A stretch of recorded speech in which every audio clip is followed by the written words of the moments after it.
Hey, my friends, this is Elikqitie, and I wanted to give you a heads up on this episode. So, in episode 141, I talk with Tim Pickett of the Utah Therapeutic Health Center, and we talk about cannabis and all of the health benefits that it enables for people with autoimmune disease. So, if you are not interested in having your children listen to this, or this is not the type of episode that you'd like to listen to, go ahead and just slide the slider all the way to the end, and then I will see you next week for 142. But if you are interested in how cannabis can help with autoimmune conditions and my experience with cannabis, then sit back, relax, and enjoy episode 141 with Tim Pickett of the Utah Therapeutic Health Center. Welcome to the Travel Gluten-Free podcast, where you can listen in on how to lead a gluten-free lifestyle with more fun and ease. Travel Gluten-Free is like having a best friend by your side to give you the most up-to-date gluten-free traveler information. Let Travel Gluten-Free be your number one source for tips, tricks, and advice you can use to safely navigate your next gluten-free travel adventure. Enjoy food, enjoy travel, and enjoy life. And now, here's your show host, Elikqitie. Hey, my friend. Welcome back to another episode of the Travel Gluten-Free podcast. Today, we are going to have a special guest on who I'm actually his client at his therapeutic center, and I'm super excited to have him on here. But before we get into the show, I want to ask you to share an episode of Travel Gluten-Free with someone you know who would benefit from my show. The more you share, the more you can help others feel safe when they travel. If you have shared an episode of Travel Gluten-Free, thanks for your support, and please make sure to rate and review Travel Gluten-Free podcast. And while you're at it, if you're interested in checking out some of the really cool places I've been lately, definitely check out Travel Gluten-Free podcast on my YouTube channel. All right, today my special guest is the founder of UtahMarijuana.org and Discover Marijuana on YouTube.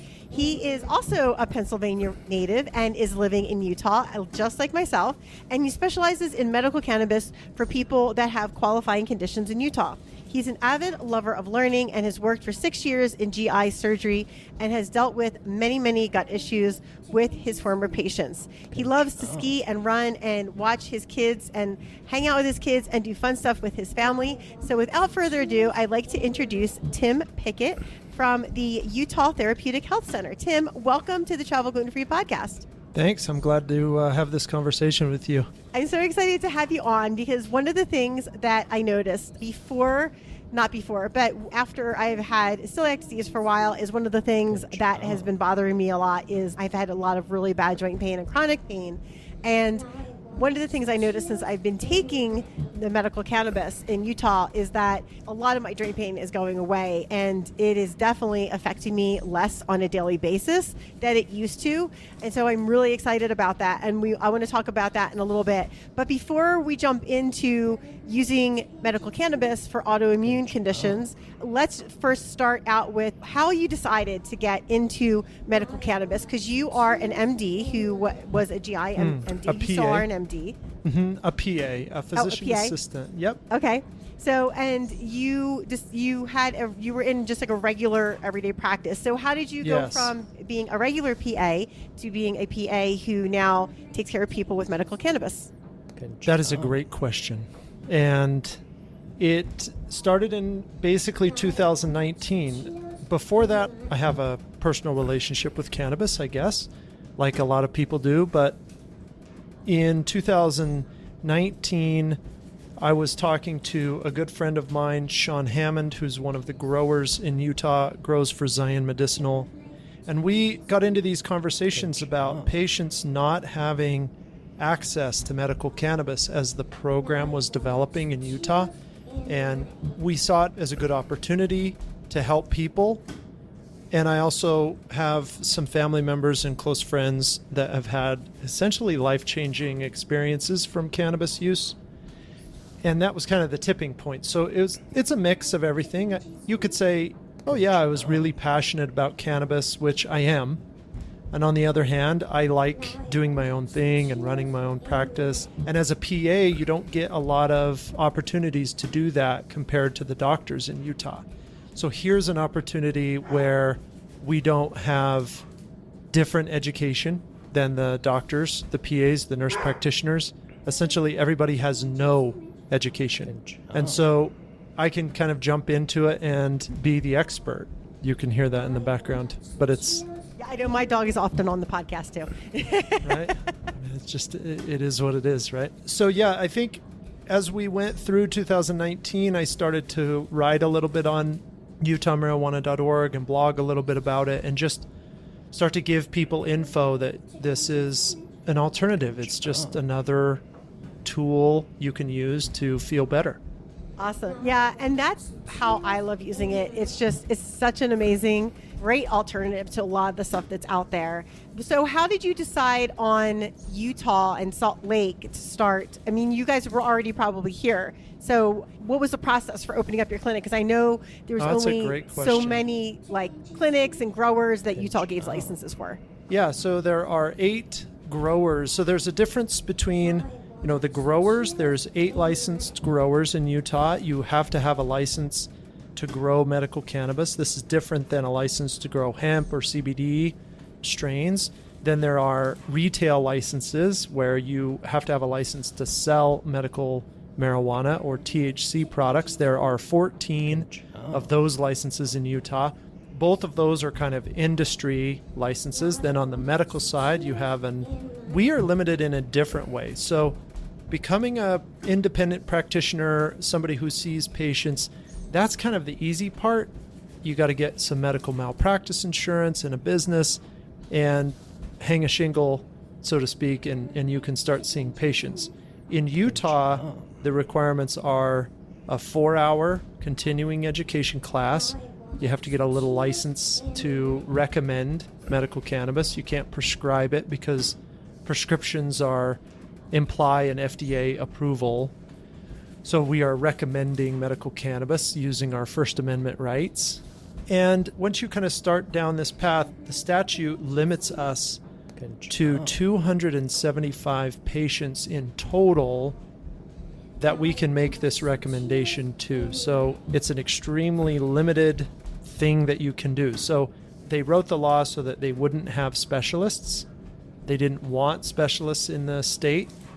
And so you end up having to hire more part-time providers and teach them how to do this in order to see more patients.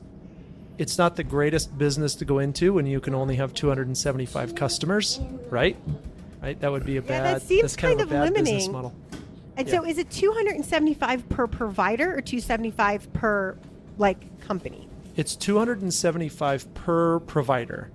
So I could see 275 and, a PA that we hire can see 275. But it makes it so it's really difficult to become an expert because you can only see so many patients. There's not a real incentive to dig into the science. If I can only do this for 275 patients, to compare, a normal family practice provider might have 3,000 or 4,000 patients in their practice total. And so it's a disincentive to become good at it, which I think is a problem with the system, but we'll work on that as time goes on and we can change the legislation. And so I know because you're a PA, so you can obviously become licensed to recommend medical marijuana in Utah, but besides PA, what other types of medical designated licensed providers can do the extra work to become a certified person who can recommend medical cannabis in Utah? Yeah, in Utah, it's called a qualified medical provider or a QMP, and anybody with a controlled substance license in Utah. So that's limited to PAs, physician assistants, nurse practitioners, MDs, and DOs, or people you would consider medical doctors. We can all do that. Now, there are specialists that can recommend to 600 patients. So those include GI, endocrinology, neurology. There's a few specialists whose practice tends to use cannabis a little bit more, and they allowed them 600. For example, I see palliative care patients and hospice patients, so I'm allowed 600 as well through the government system. But primarily it's 275, and then there's this 600 limit for some of us. But, I think if that's what's holding you back from getting involved as a provider, we've just got to work to change the rules, because it's more important that we take care of people than it is, we worry about these types of things in the beginning of a program like Utah's. Utah's program's just so young. There's just not that many people who even know cannabis is legal. I know. I was super shocked when I found out that cannabis was legal here. I found out about it because one of my girlfriends had gone to your Utah Therapeutic Clinic, and she was having a really bad anxiety because she's had a lot of personal things happen to her. And she's like, I sleep like a baby now. This is really great. I don't feel so anxious during the day. I'm like, I need to check this out. So I came to your clinic, and it's been really, really great. Just backing up for a second, I know we had talked about, because I came on your podcast, the Utah in the Weeds podcast, for episode, I think it's 53 or 54. I can't remember which one. But if you want to hear me on their podcast, definitely check out Utah in the Weeds, episode 53. And we were talking about how in the beginning, Utah predicted there was going to be 6,000 medical cards issued, and there's been 25,000 the first year. Yeah. They definitely predicted much, much lower. And that was how much cannabis was really produced in Utah the first year. All of the growers were anticipating this lower amount of cards. And so this isn't you just throw stuff in the oven and you have what you need. You've got to grow it. You've got to build infrastructure to grow those plants, to harvest those plants. They have to be tested. There's been a lot of batches that have been bad and they've had to get rid of. And so it's been an interesting year, but finally now we're starting to see the final few pharmacies open up over the next couple of months. So we'll have all 14 pharmacies open, and the product selection is getting better. The quantity of products are getting better. So you can now go, you can go to Park City, and you can usually find the products that you want consistently now. There's still some shortage of some high-end products like the resins and some of the hash products, some of the concentrated products that are super strong, but those aren't very common for people to use. And we could talk about that a little bit more, because I would say, those would definitely not be great to start out with GI issues or autoimmune issues for sure. So I know on one of the episodes of Utah in the Weeds, you and Chris Hollyfield had the producer from Helu on. I can't remember her name. Yeah, but she was saying, she was really great. She was saying how it's really hard to get product because there's all these people that want product, but it takes so long to grow it. And as you said, some of the batches didn't test out. So if a batch tests and it's rejected, what are reasons a cannabis batch would be rejected and you couldn't use it to sell to not a producer? Well, you ask a good question. So what happens to these products as they go through? So you grow a batch of medical marijuana, medical cannabis plants, and you cut them down and you send them for testing. And let's say they don't match what you wanted for quality for a smokable product or a vaporizable product. Well, then that would be something that doesn't look the right way, doesn't smell the right way, or doesn't meet the THC requirements that you set out to grow. In that case, you might take that product and grind it up and make something else. But Beverly brings up her issue is there's not enough what they call biomass. There's just not enough plant material to grind up to make her vape carts or to make the tinctures, to make all of that excess stuff. And I think that's a bigger problem than the testing issue. The testing issue tends to come into play with the vape cartridges and things. The way they test and the amount of product they have to get to test is pretty high. So now that they're growing more product, it will be a little bit better. And so if you have a specific strain you're testing and it tests negative for vape cartridges, can you use it for flour, or is it just not good at all and you can't use it for any type of product? Well, if you have a product let's say you have some flour, some bud, right? You have weed, you're testing it, and it tests positive for a heavy metal, or you accidentally there was some contaminant in that batch. It's over. You've just scrapped the whole thing. And so thousands and thousands of dollars have gone down the drain. That's a product of the growers, I think, and I'm not the person who's in the room. So I'm not saying this is them being bad at their jobs. I think that as we go along in Utah, we're learning the process. We're learning how to keep our crops away from different things than contaminants. It's just that process that takes time as essentially a farmer, a sterile farmer, right? Yeah, and I'm sure everybody has a learning curve because although obviously people have been growing pot for decades, it's not like a new thing. But it's definitely different when you're growing it for medical marijuana because you have a lot more testing to do. You have to make sure it's pure. And what's the other thing I wanted to ask you? Hold on 1 second. Well, I want to add that, the nice part about the testing is that you can trust the products in Utah. So when you're getting the products here and you're not getting them on the black market, you're getting products that really are what they say they are on the label. They have a very good testing system in Utah.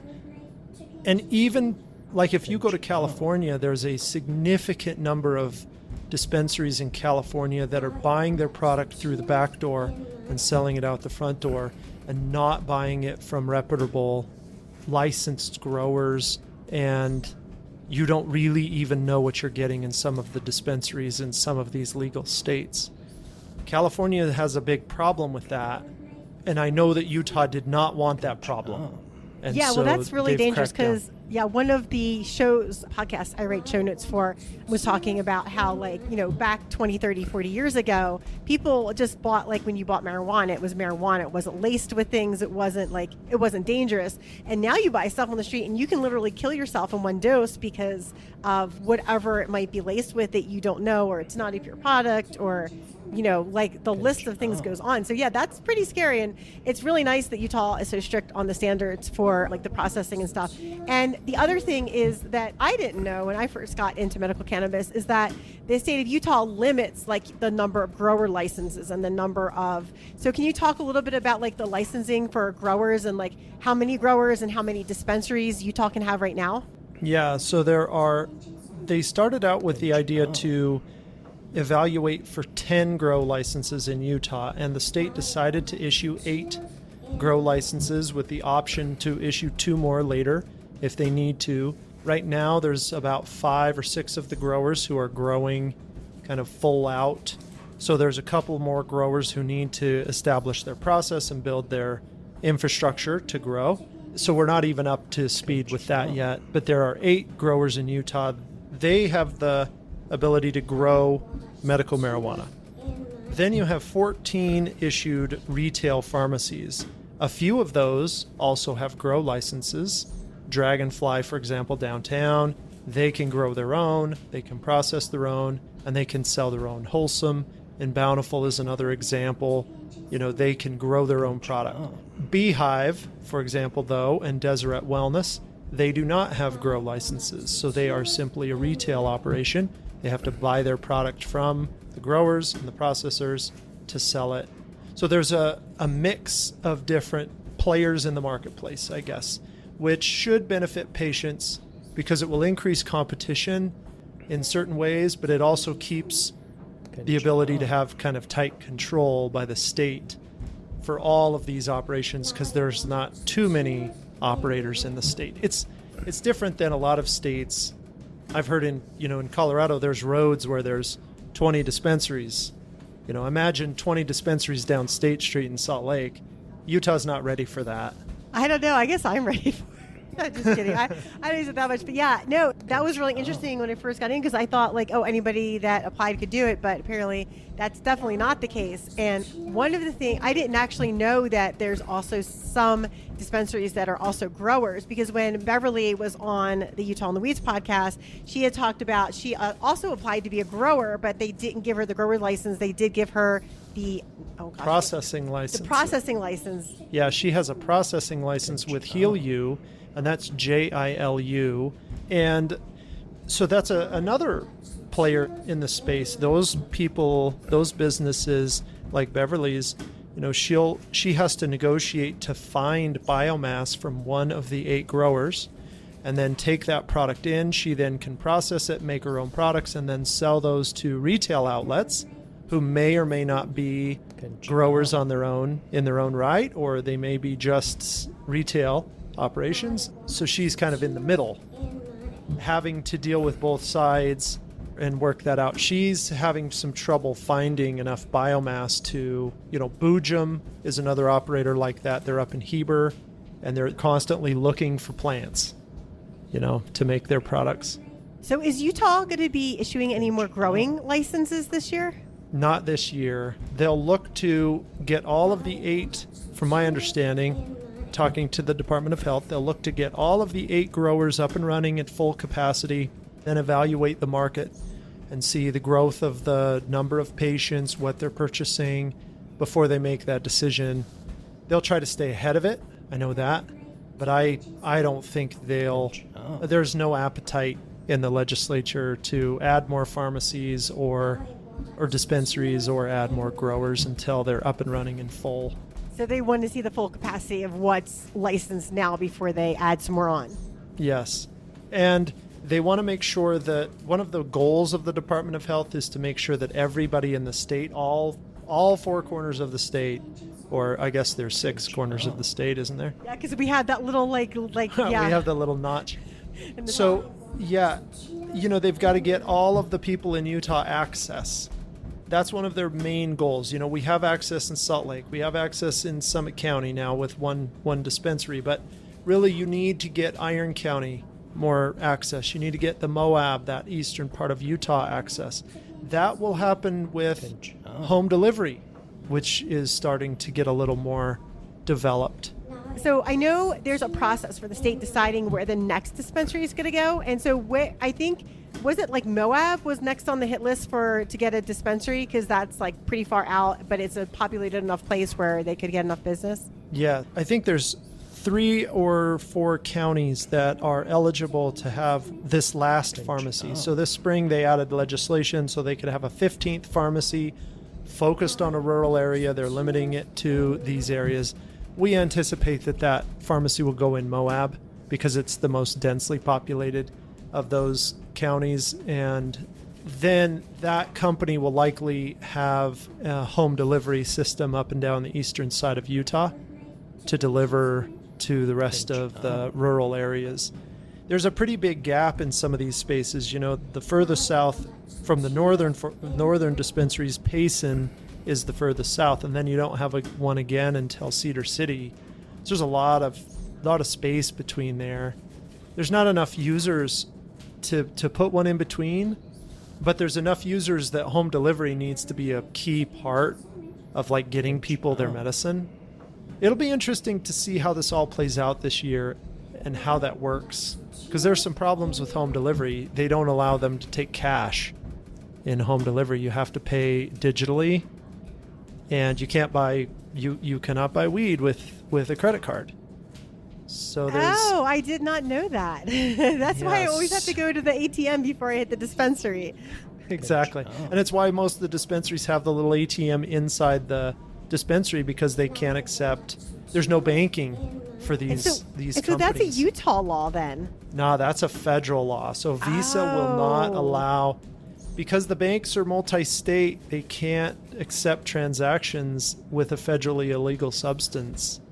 That's what it is. It falls under that federal guidelines. So we're working on some products. There's some ways that people are getting creative with ATMs. Basically having an ATM transaction inside the pharmacy. You just never see the cash. Yeah, that's one of the ways they're getting creative to do this. But that hasn't quite taken hold in Utah yet. Okay, sounds good. Well, friends, we're going to take a break right here. But when we come back, I'm going to talk to Tim about how you can find out how to get a Utah Medical Cannabis card through Tim's organization, and also what strains of cannabis are really good for joint pain and other autoimmune conditions. Hey, my gluten-free friend, this is Elikqitie, and I am so excited to introduce to you The Guide to Traveling Gluten-Free. In its new format, over 200 pages of awesome information on how you, your family, your children, and your gluten-free friends can all travel safely without having to worry about getting cross-contaminated and constantly getting sick. In my new Guide to Traveling Gluten-Free, you'll get information on how to choose a restaurant, what questions to ask, gluten-free friendly cities, how to cruise gluten-free, how to camp gluten-free, how to road trip gluten-free, and I talk about some of the countries that I visited and which ones are gluten-free friendly and which ones aren't so gluten-free friendly. So if you're looking for a great guide to assist you in travel planning and enjoying your next vacation adventure, definitely get the Guide to Travel Gluten-Free, now available on Amazon, or check out my website at www.travelglutenfreepodcast.com and click on book. With over 300 downloads in the first 2 weeks alone, I'm super excited to offer this information to help keep you and everyone in our gluten-free community safe, happy, and have the ability to travel with freedom once again. Now let's jump back into the show.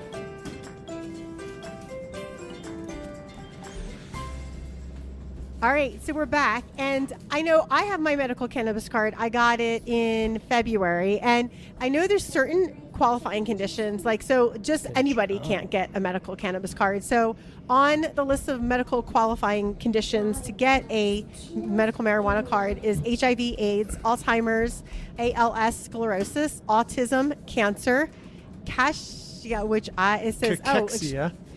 Extreme weight loss. I didn't know that existed.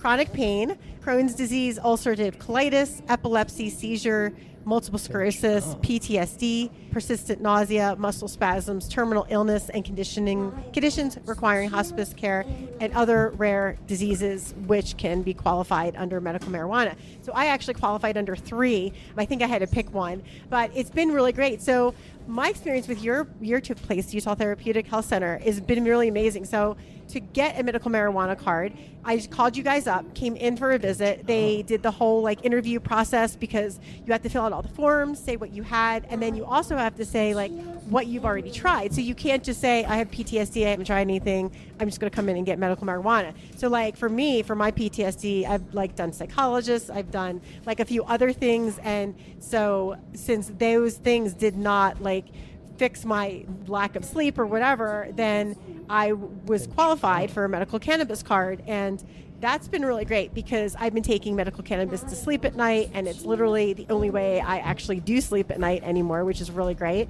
And then I've also been taking it for joint pain. So I take the 1 to 10 for joint pain, and that's been really awesome, because I also take the naltrexone on top of that. And I actually noticed lately I can skip taking naltrexone every day. I don't have to take it every day if I take my 1 to 10, which has been really awesome. And then also another thing that's a side effect of celiac disease is depression. And so I've been taking the limonene during the day, microdosing it for depression. So that's been really awesome. So when someone comes to you, Tim, and then you guys go through the interview process with them, and then they get approved for their medical cannabis card, and then you have to pay the $15 to the state for the card, and then you guys have your services that I pay for, and then you have to get the renewal at 3 months, which I just did. But it's been a pretty easy and streamlined process. So when people come to you for medical cannabis cards, what are the most common issues that people come to you to get a medical cannabis card for? Yeah, great question. The very most common thing that people use medical cannabis for across the nation, and Utah is no different, is chronic pain. And in Utah, they define the chronic pain as pain lasting longer than 2 weeks that is not well controlled with a traditional therapy or intervention. So, even something like I've got knee pain, I injured my knee in a car accident or in a ski accident, and it's been bothering me. I can't sleep as well because of it. I've tried ibuprofen, but it hurts my stomach. Over time, they've done x-rays. I did a little physical therapy. That's a qualifying condition, right? I have all the way up to somebody who has fused discs, has had multiple spinal surgeries, and that type of chronic pain. So there's a really wide variety of people using medical cannabis for chronic pain. And the definition of chronic pain is it really is kind of easy qualifications in Utah with the 2 weeks of pain. The second most common is definitely PTSD. That's the only mental health condition that Utah allows medical marijuana for. there should be more, sleep should be on the list, really, because sleep should definitely be on the list. It should just be on the list, right? But there's, PTSD is studied. There's a lot of night terrors in people with PTSD. And like we've talked about, THC is good at suppressing dreams.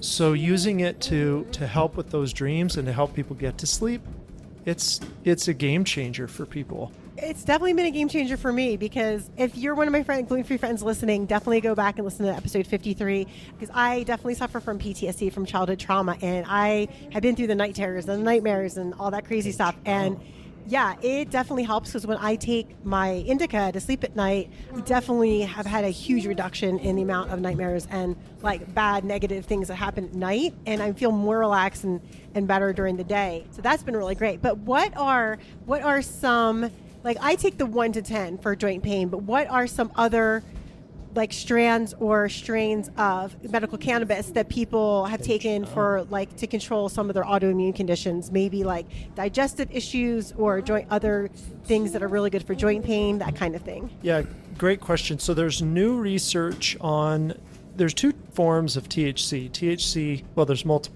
more than two, but there's THC delta 9.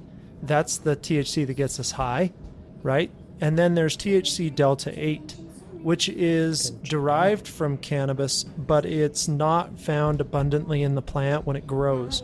So some of the new products that you're finding in our pharmacies include more delta 8 THC, and those we find that they're more absorbed in the gut tissue and they're more absorbed peripherally.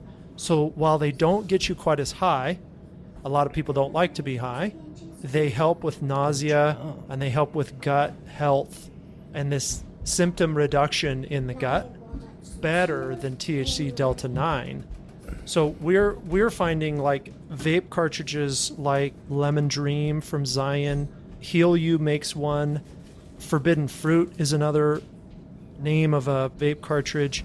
They have some delta 8 in some of the tinctures that Zion makes. I would say Zion is more, they've been making products with more delta 8 than some of the other producers and processors, just because they're into this variety of different versions of THC.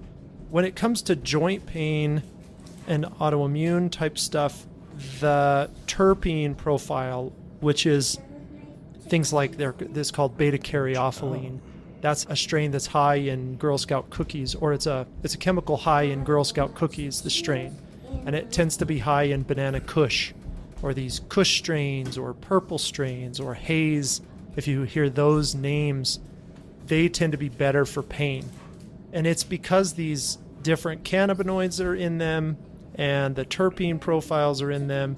They tend to be more indica strains. Those tend to be a little better for people with physical pain.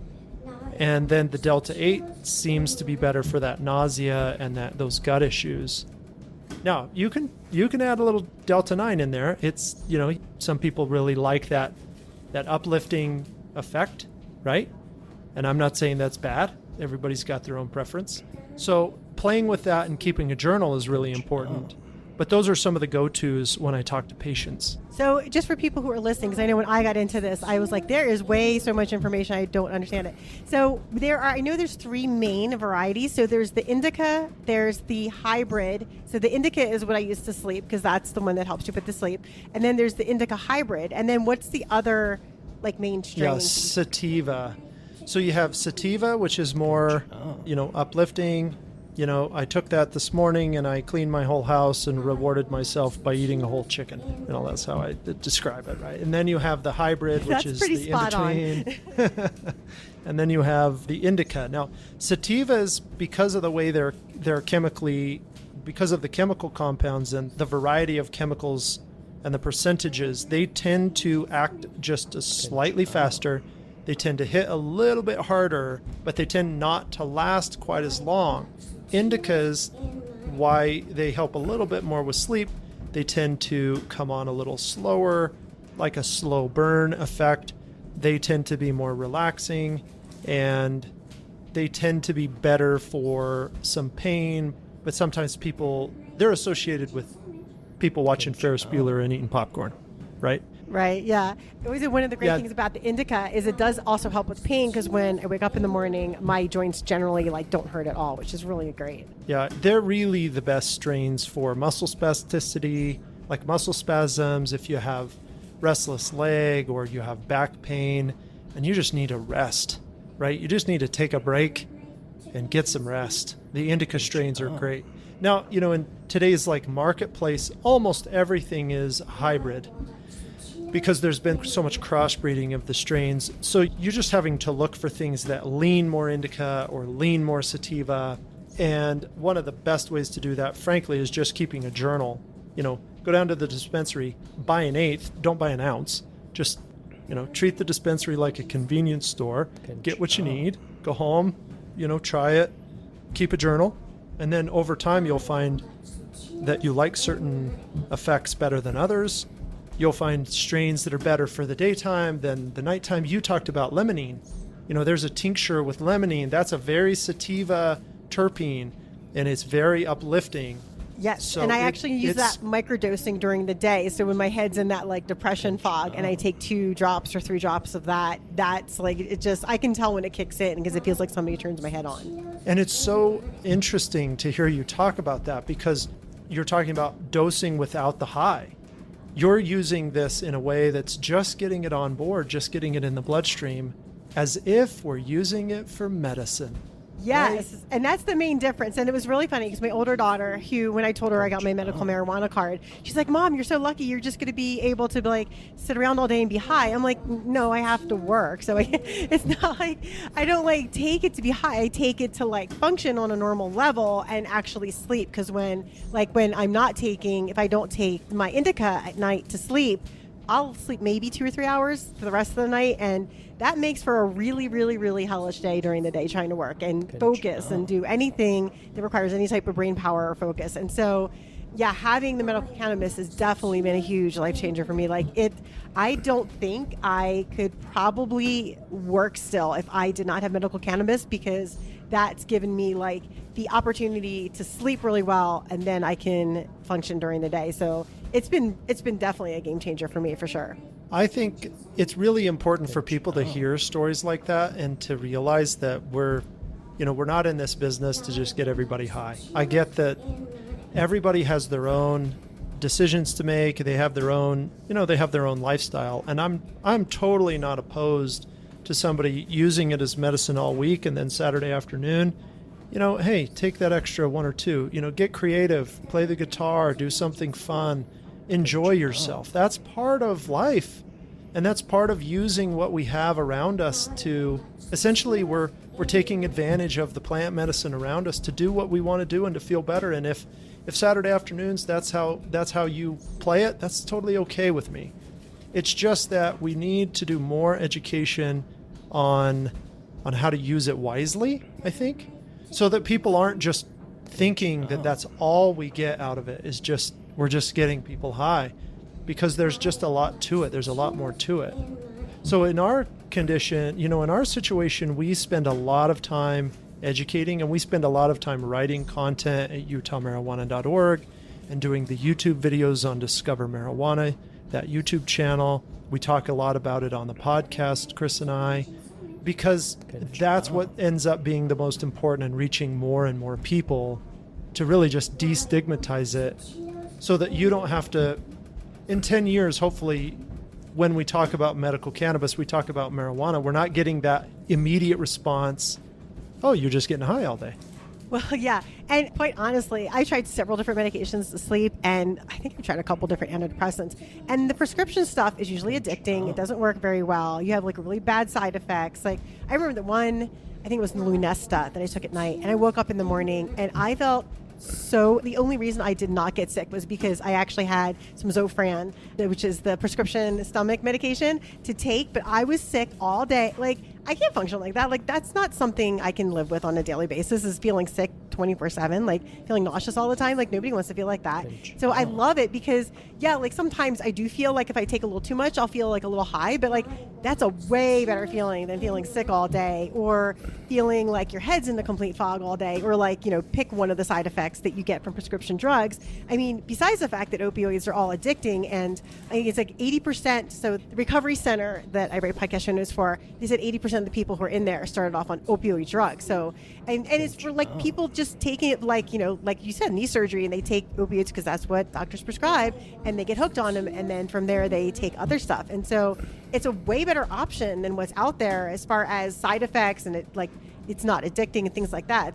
So I think it's really great. And one of the things that I love about going to the dispensary is that all the dispensaries in Utah have to have a pharmacist on hand. And I go not almost every time, but the first 2 or 3 times I went, because I was trying to figure out like what's working, what's not working. It's really great to talk to a pharmacist who like knows the product, knows like which products do what, and can actually recommend you a product. So like if you're like me, who has never tried medical marijuana, and I went in there and I knew what I was trying to resolve, but I didn't know what to take. It's great to go in, talk to a pharmacist who knows what she's talking about or he's talking about, and get a really great recommendation that you can try. And then if that doesn't work out, you just have to go back and try a different strain and tweak it, which I had to do a couple times, which you have to do with any medicine that you take, not just medical cannabis. Yeah, you've really hit the nail on the head, and it's just complicated. And so if you're not used to it and you're trying to figure this out, you buy a product and it does work, it doesn't work, you want to try something else. The pharmacist model has worked out really well for patients, because you can go in there and at any time you go in, you can just ask the pharmacist. And the pharmacist is going to know some of the interactions between the drugs you might be taking. For, maybe you're taking amitriptyline for GI stuff or Bentyl, right? Which are these common medications for GI issues. And then you need to go in there. You can talk to the pharmacist. You can say, hey, I'm on this medication. What do you think? Is it going to interact? And they're going to be there to help you or to provide resources so that you can go, find answers for you. It's a different type of medicine. It's very experimental. You kind of have to give yourself permission to try it, right? And in Utah, I think that's a big deal. We've got to, it's definitely conservative in Utah. So I think it's a little more like edge of the spectrum for a lot of people. But I know for me, like you were saying about, oh my gosh, what was it? About like trying something new. It definitely has been a way better option for me as far as like all of my autoimmune issues, for sure. So if somebody wants to get in contact with you, because I know in order to get a medical marijuana card, you have to go through a medical marijuana provider, which you guys do. And so if somebody's interested, but they're not sure if that's what they want to do, what would be their next step? Oh, that's a great question. We have, you go to utahmarijuana.org. You can read a little bit of articles. You can listen to a couple of podcasts. We have everything there. And that really explains the setup, the requirements for the card, the process of the card. You can call us.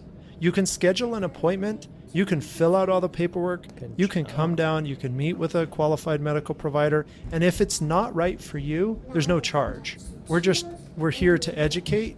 And if cannabis is something that you and the provider think will be a good alternative or a good thing to try for you, then you can proceed down get your card and you can try it. You don't have to feel like, hopefully people don't have to feel like they're forced into it.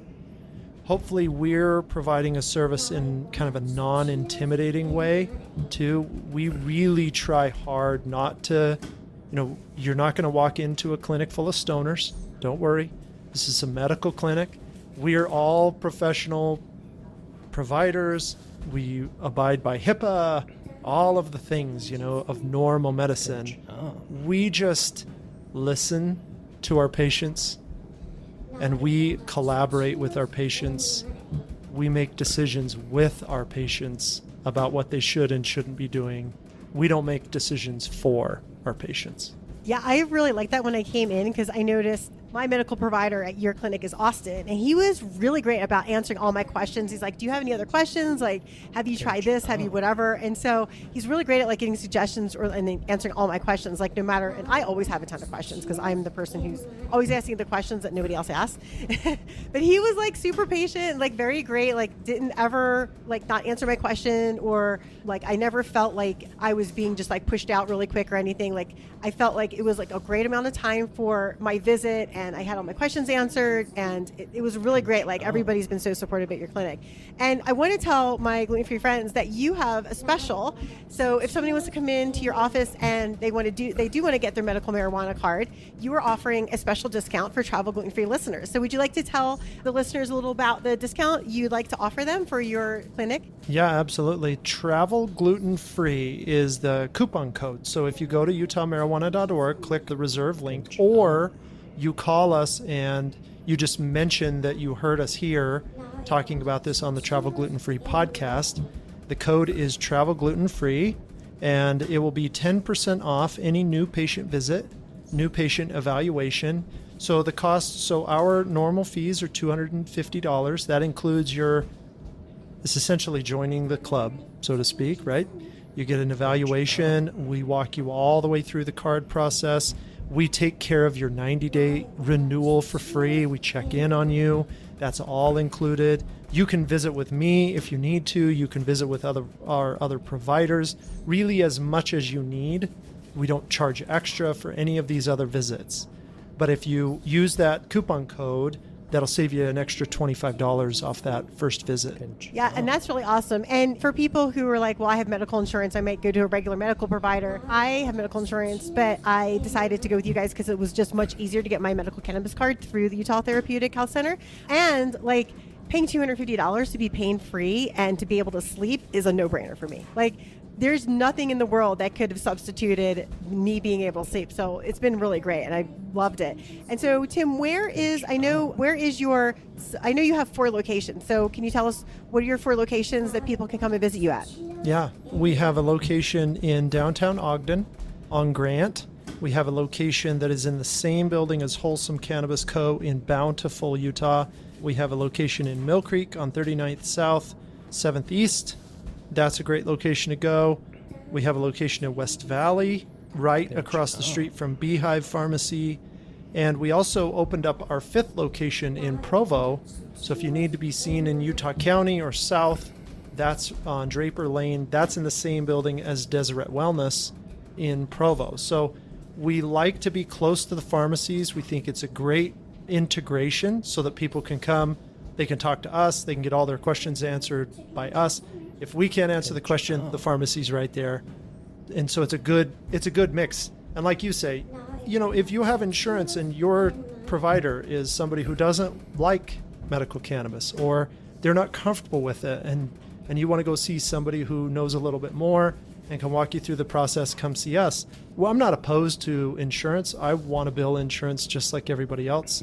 We're just dealing with a still federally illegal substance. And so it's almost impossible to get them to pay for these visits up front until we change the federal law. It's time to write a letter to President Biden. It is. Get your aviators Totally on and write the letter. That's awesome. Well, Tim, at the end of every interview, I always ask people the guilty gluten questions, but I know you're not gluten-free, so these don't apply to you, so I'm going to skip over those. But you've already told us where people can find you. So what are your future plans? You're obviously going to be working at the Utah Therapeutic Clinic and growing that. So are you guys going to add anything new to your clinic in the future, or are you going to keep doing what you're doing right now? Yeah, we're going to add a couple of things. I would say is, we're going to continue to add locations in different areas of the state to help people get access to medical cannabis. We'll open this summer in Cedar City, right in the same building that Bloom Medicinals is in. Watch for that in July or August. St. George is another place that I'd like to be to help people down there. So we'll continue to work on that. The other thing we're working on is a patient series where we do interviews with patients and then make one big long playlist of patient interviews on Discover Marijuana on that YouTube channel, so that people who are scared or they don't really know, they want to hear a couple of stories like yours about PTSD and how you decided, okay, maybe this is for me, and they just want to listen to a few of those stories and find out more. That'll be coming out probably later this summer, maybe September. Those patient stories will start to flow out. So there's so much to do. Yeah, for sure. I mean, yeah, you guys have a really great clinic, and it's really well run. Like you said before, it's like not like a bunch of potheads are in there. I mean, obviously everybody's in there just taking medical cannabis. But I was really impressed because when I came into your center, it was very clean, like very well run, very efficient, like very professional. And I was really impressed by all the stuff that you guys have to offer. Well, Tim, this has been such a blast. I'm so glad you made the time to come on the podcast. So thanks so much for coming on the podcast today. And for my gluten-free listeners, remember, you tell them when you call, either say you've heard it on Travel Gluten-Free podcast, or when you're making the reservation online, use Travel Gluten-Free, not podcast, Travel Gluten-Free, to get your 10% off. Yeah, Tim, thanks again for coming on the Travel Gluten-Free podcast and chatting with my gluten-free friends today about how to use medical marijuana for autoimmune disease. Thanks so much for having me. Travel Gluten-Free Podcast is a production of Travel Gluten-Free, LLC. Looking for a great way to connect with over 2,000 consumers per month? Contact Elikqitie for information on sponsorship levels to boost your business. Subscribe today so you won't miss a single episode of Travel Gluten-Free. Subscribe on Apple Podcasts, Pandora, Spotify, Stitcher, or wherever you listen to your favorite podcasts.